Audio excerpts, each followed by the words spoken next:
sacred podculad and fundamental cause of the cause of my arising.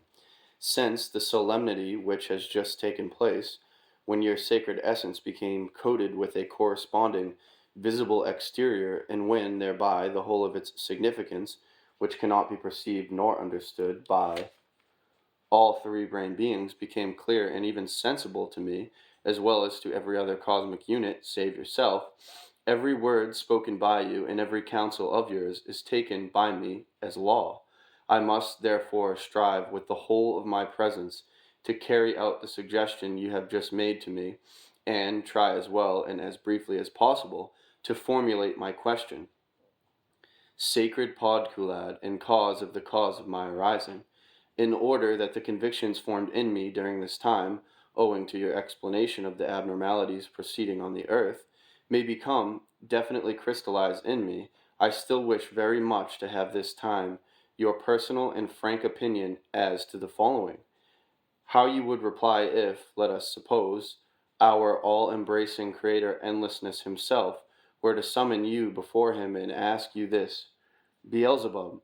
you, as one of the anticipated accelerated results of all my actualizations, manifest briefly the sum of your long-centuried, impartial observations and studies of the psyche of the three-centered beings arising on the planet Earth, and state in words whether it is still possible, by some means or other, to save them and to direct them into the becoming path. Having said this, Hussein arose and, standing in a posture of reverence, began to look expectantly at Beelzebub, and Ahun also rose. Beelzebub, smiling lovingly at this question of Hussein's, first said that he was now quite convinced that his tales had brought Hussein the desired results, and then, in a serious tone, he continued that if our all-embracing unibeing Creator should indeed summon him before him and ask him thus, he would answer. Thereupon Beelzebub suddenly also arose unexpectedly, and, having stretched his right hand forward and his left hand back, he directed his vision somewhere afar off, and it seemed that with his sight he was, as it were, piercing the very depths of space. Simultaneously, something pale yellow began little by little to arise around Beelzebub and to envelop him, and it was in no way possible to understand or to discern whence this something issued,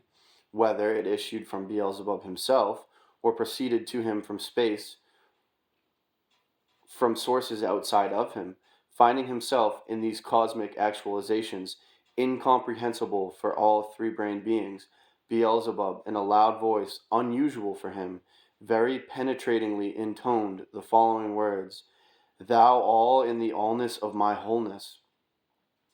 The sole means now for the saving of the beings of the planet Earth would be to implant again into their presences a new organ, an organ like Kundabuffer, but this time of such properties that every one of these unfortunates during the process of existence should constantly sense and be cognizant of the inevitability of his own death, as well as of the death of everyone upon whom his eyes or attention rests. Only such a sensation and such a cognizance can now destroy the egoism completely crystallized in them that has swallowed up the whole of their essence, and also that tendency to hate others which flows from it, the tendency, namely, which engenders all those mutual relationships existing there, which serve as the chief cause of all their abnormalities, unbecoming to three-brained beings, and maleficent for them themselves and for the whole of the universe.